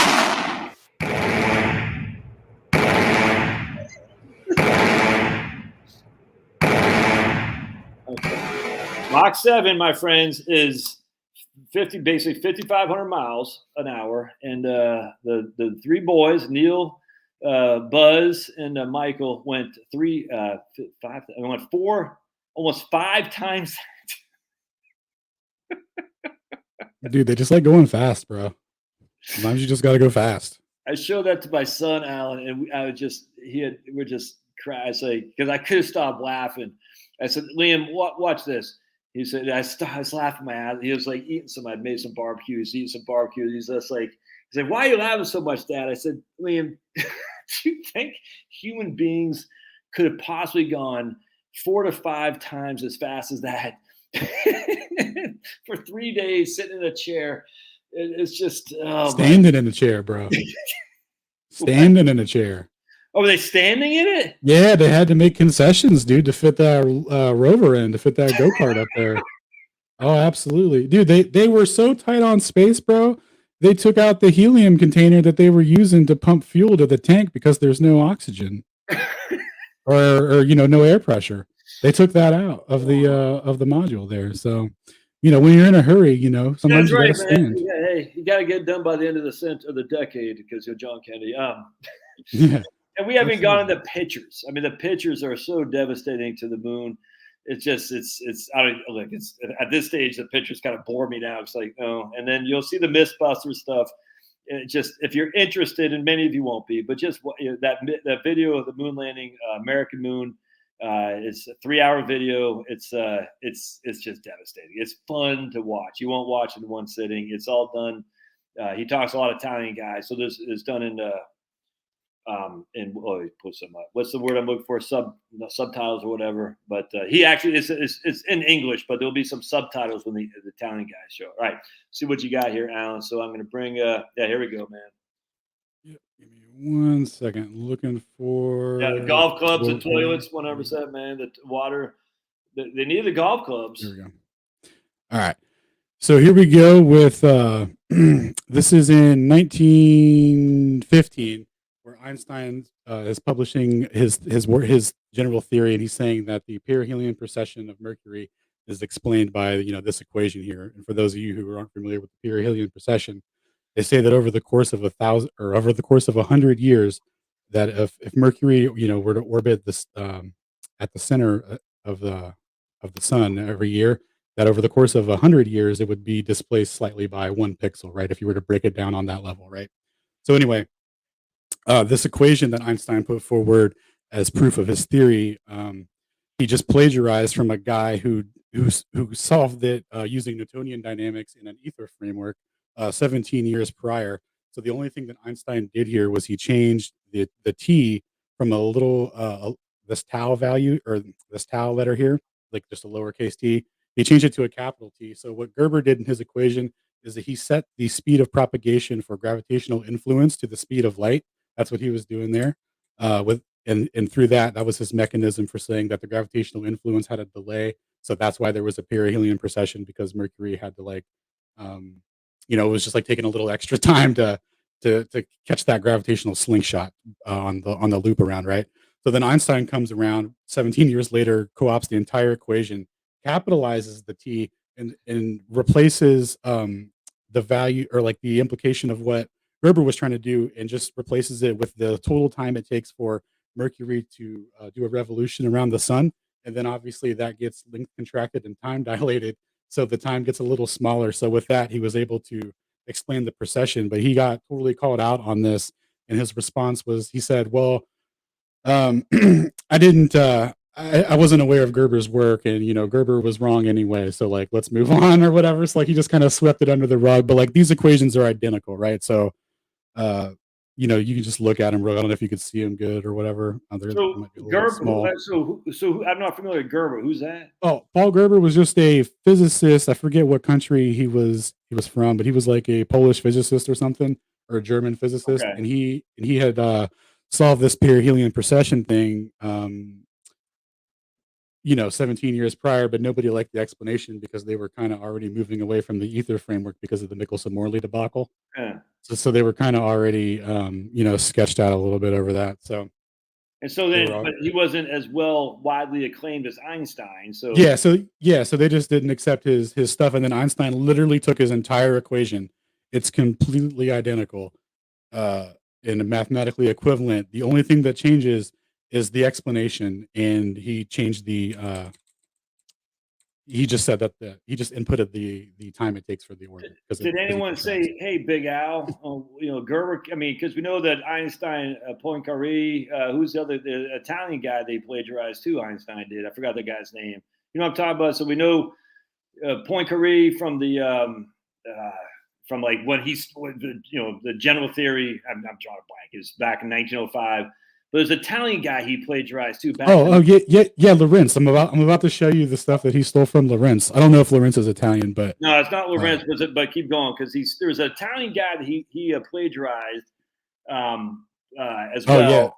Oh, dude, I'll link you this video. This guy, he does an hour. He joins this guy for a podcast. He does an hour presentation on the history of Einstein's plagiarism. Ooh. Breaks down who he plagiarized from, what the equations were, how they applied, and what he was doing, or how they were being used with the theory, like propagate it, and who did the math, right? Because basically his wife did all of this, through stealing it from other people and all this. So we're gonna get into some of this story on the history of Michelson-Morley real quick. So I was reading this in a paper, and this guy goes over the history, and I was like, oh, this is hilarious. This is classic Albert Einstein. So remember, in 1915, he was stealing an old ether equation to prop up his general theory, which is a no ether theory, by the way, right? So differs in that regard. So he stole the mathematical framework, completely identical. So anyway, so this is the history of Michelson-Morley, because Einstein's big thing with special relativity is that he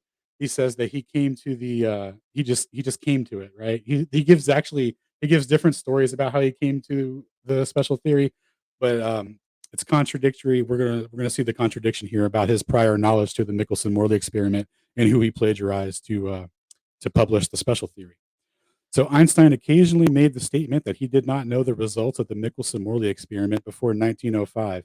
When I asked him, Einstein, how he knew or how he learned of the Michelson-Morley experiment, he told me that he had become aware of it through the writings of H.A. Lorentz, but only after the 1905, or only after 1905 had come with his attention.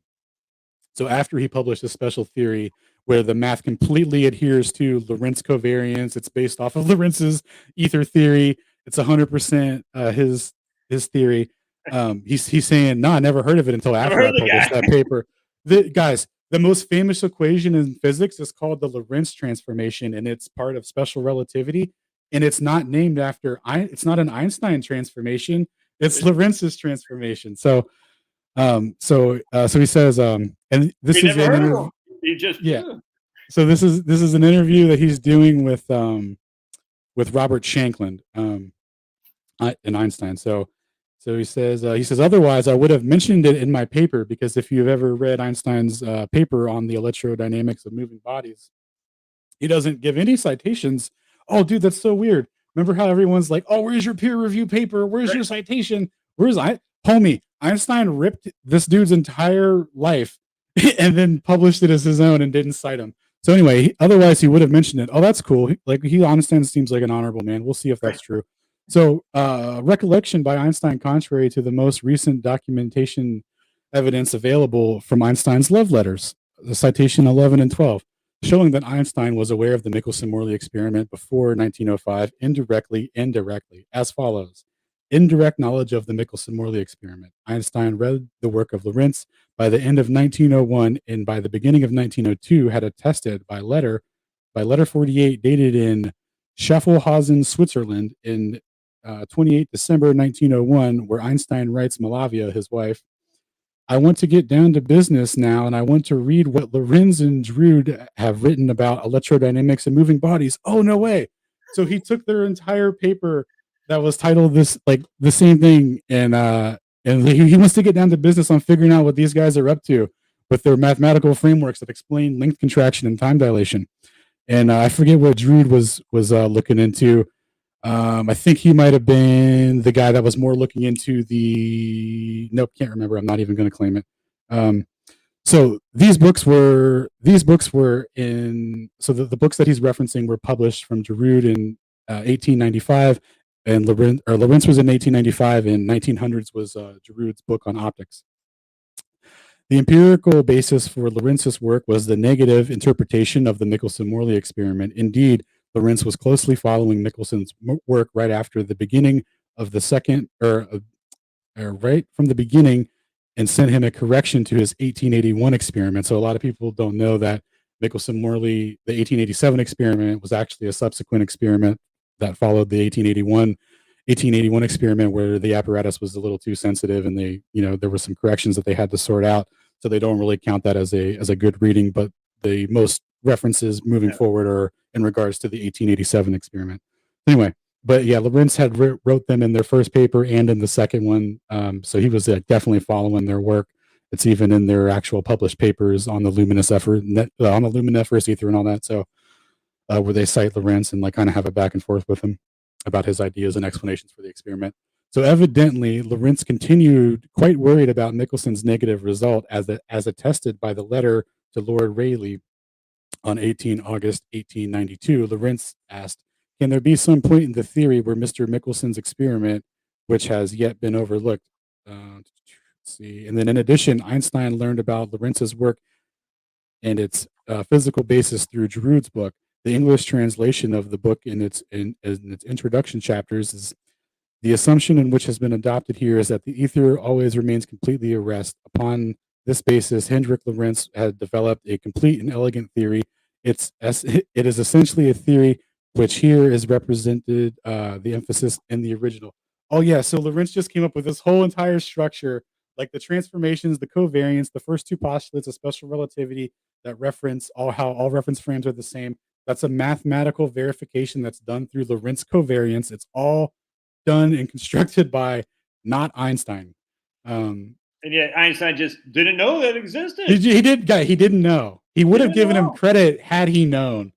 He would, if he had known that the mathematical theory that he was going to propose, where time and space contract hyperbolically and it's such that they meet the speed of light so that it's always the same. Had he known that he was going to publish that and it was also going to be identical to the mathematical framework of anher guy who made an ether theory of the same caliber, he would have cited it. He would have cited him, and then he would have given all the glory to Lorentz as opposed to himself. And on top of that, he just happened to write his wife, Malavia. Was that her name, Malavia? Yeah. Just happened to hit her up in what was that, 1901. 1902.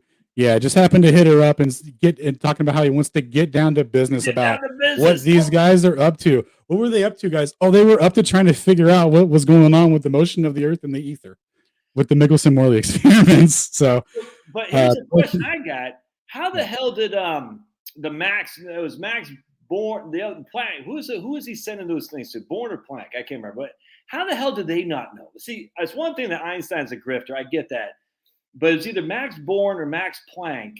mm, I think it was Born actually, who took him, basically promoted him. It's like I mean, we don't want to get into why, because there's some reasons for that, if you know what I'm saying, that we can't discuss here. But yeah, it's just weird. It's like, how did you not know that Lorentz was already on this there, Max? You know what I'm saying? It's like, because dude, there's yeah, the fact that they don't talk about it and it's all hush hush, I mean, kind of tells you all you need to know, right?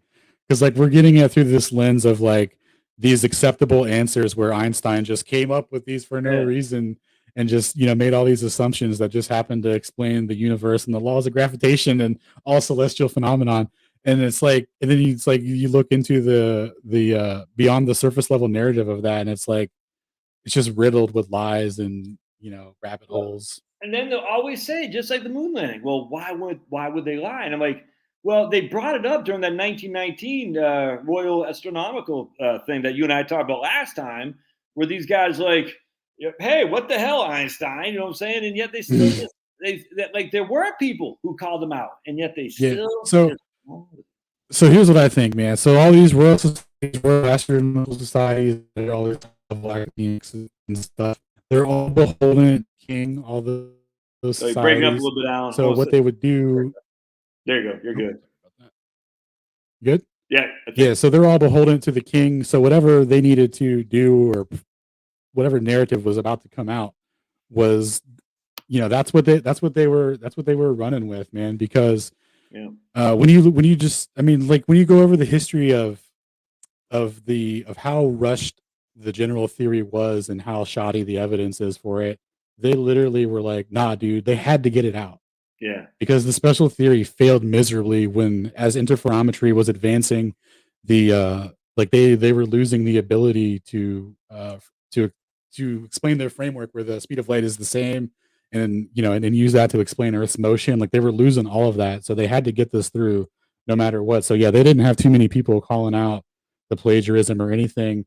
And I think a couple of those people, I forget which one it was, but he ended up abandoning the framework because he realized that he was imposing mathematics on nature, and that's not the correct way to go about it. And then, oh yeah, Einstein scooped up that bad boy real quick, dude. He had no problem imposing that on there. I think that wasn't Lorentz. Who was the other guy you mentioned? I forget. You did say his name earlier. Yeah. That guy had a framework that Einstein helped himself to as well. Absolutely. So we'll go ahead and read this last paragraph here and close it out. The direct knowledge of the Michelson-Morley experiment. In the same chapter of chapter 8, in Druid explicitly discusses the empirical evidence, including the Michelson-Morley experiment, in great detail. And he goes and cites the pages, and the 1887 experiment in less detail. From Druid's work, Einstein learned about the constancy of the two-way speed of in January 1902, but had previous information on the same subject in a letter dated to Millian around 28 September 1899. Einstein says, "I read a very interesting paper by Wynne from 1898 on this subject. Wynne's paper describes 13 experiments related to the detection of the Earth relative to the ether." I actually looked that up and translated it. It was referencing experiments that gave a negative result for providing evidence for Earth's motion. But yeah, so there was a list of stuff that was going on, and the Michelson-Morley 1881 and 87 was cited on that list. So the Michelson-Morley experiment is in the list of 10 experiments so he explains it here. I forgot. So experiments with negative results.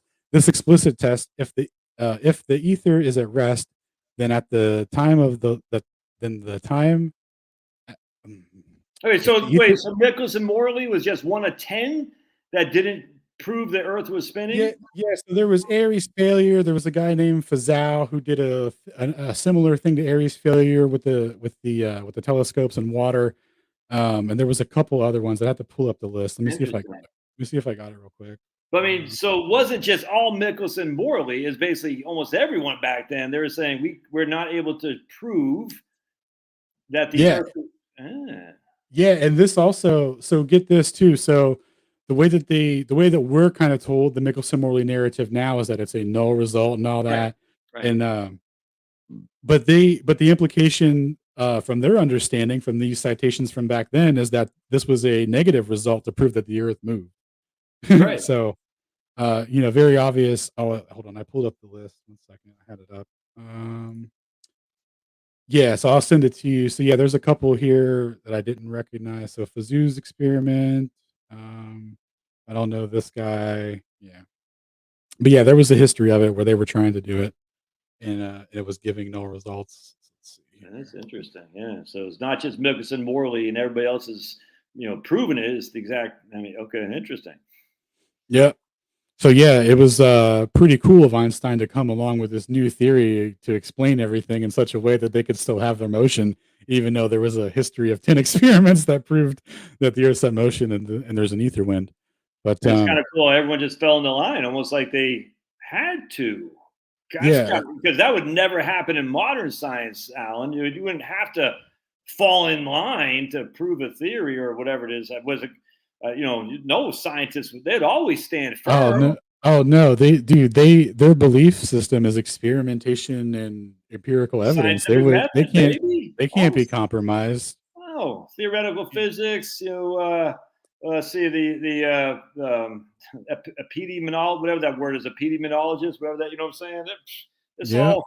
It's scientific method, man. How dare you, Alan, even question this? This freaking you're irresponsible, sir. I feel guilty for even questioning it, but somebody has to.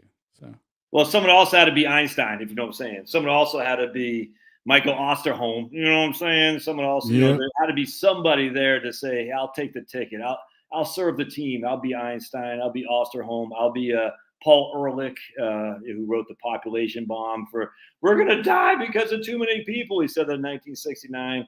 Someone had to be a Classic. Paul Samuelson. He's basically the founder of modern economics, who's a freaking clown, who said literally in 1989, communism would overtake capitalism in a number of years, and literally a couple months later, the commies fell.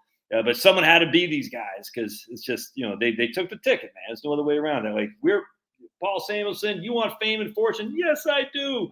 Then you're going to promote economics, which no one understands, and you're going to say stuff that will make you a well-known economist. And you're Alan. Real quick, economists have physics envy because economists are a social science and physics supposedly is a hard science. And then you throw theoretical physics in, it's a hard science.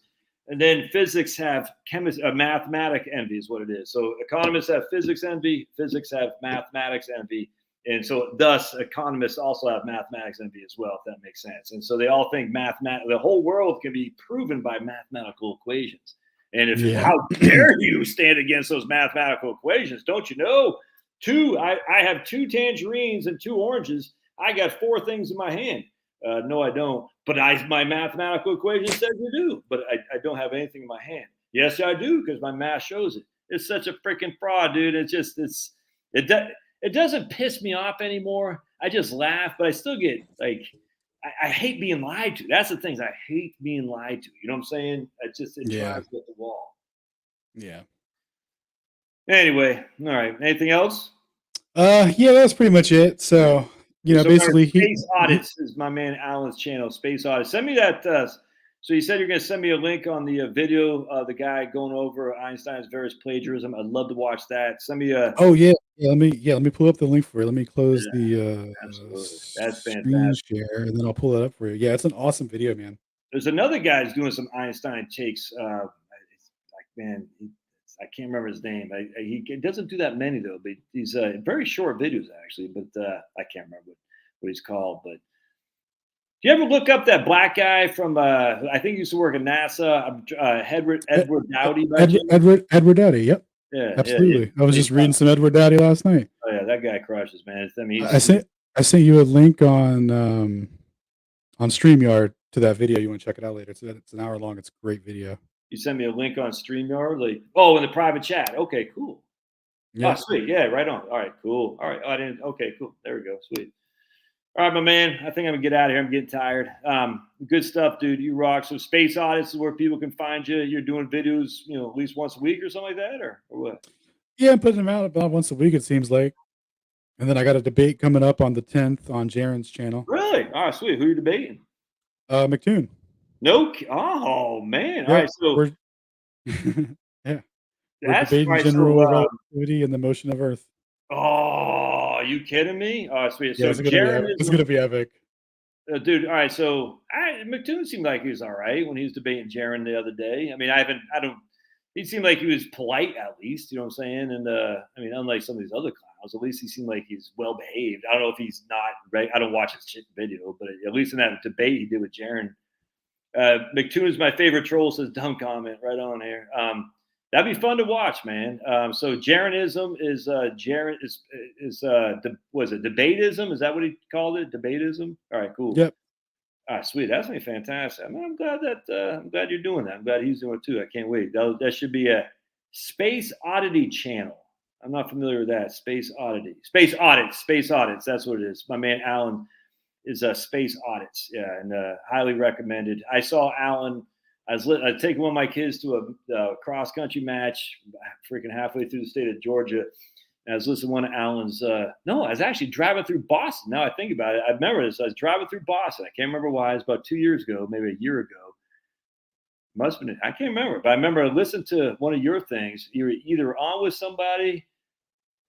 Were you on with Stavely? I can't remember. But anyway, I forgot. Anyway, I was listening to you, and I was like, man, I remember I was driving through Boston. That's what it was. I said, oh, man, I got to try to get this guy on my channel because that's you, Alan, I'm talking about. And because you were just crushing on all this stuff with general relativity and stuff. I was like, oh, or special relativity in particular. It's like, oh, man, this is great. So good stuff. Keep crushing.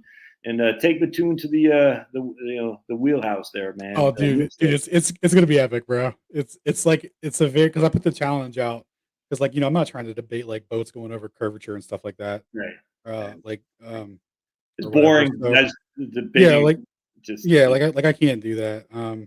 So I put out a specific challenge for the motion of Earth and how the interpretation of light facilitated by general relativity explains Earth's motion through length contraction, time dilation, and all that. So I put out this specific challenge. I'll send you a screenshot of it so you can read it. And McToon was like, "I'm in." So yeah, we just worked over the details. It's going to be slightly shorter than the format that I show here in the screenshot, but what's crazy, Al, is it's gonna be epic. I like when McToon says Jarenism or other these guys say, you're grifters. I'm like, man, so Jaren was doing that debate with McToon, and McToon got like, I don't know, $1,000 or something like that during the debate, and Jaren got like 20. You know what I'm saying? It's like, I just like how they say, oh man, you guys are grifters. And you're the ones making the money. Yeah, dude. Yeah, we're just chilling, trying to spread what we can about what we're learning. Right. And it's like, yeah, we have to deal with a lot of other and these guys are rolling in the bucks, man. I was like, if you want to make money, you just go out there and you be a Professor Dave. That's where the money's get off of here. You have a good night, bro. All right. Hey, right on out. Have a good night, brother. Good talk. Appreciate you coming on board, man. See you, bud. All right. Thanks. All right, guys. Well, that was my man, Alan. That was good stuff. Think about time zones. Time zones. They need guys like you for the money. Right on. McToon went bend, though. None of them will. Well, it won't bend, though. No, they'll never. Look, it's a lonely path being a conspiracy theorist. It's fun. That's what makes it fun, man. Because I love it, man. I love looking deep, and I don't have answers for freaking all this crap. I don't know, but I mean, maybe Einstein's right. That just seems like there's enough. It seems to me that if this was so freaking true, then they'd have a uniform answer. And they never do, man. They never have a uniform answer. They always say this, that, the other. You're like, well, okay, that makes sense here, but this guy says differently. You guys don't have a uniform answer. How come? How come you don't have a uniform answer? Well, the reason I don't have a uniform answer is because there isn't any. So they'll have this, wonderful sounding, scientific thing. You're like, but that's not what Neil deGrasse Tyson said. That's not what freaking some other clown says. So what the hell? Anyway. I appreciate y'all being here. It's good stuff, man. And it's all good. It's fun. Question everyone ever saying, Winter Soldier, question everything. I like thinking outside the box.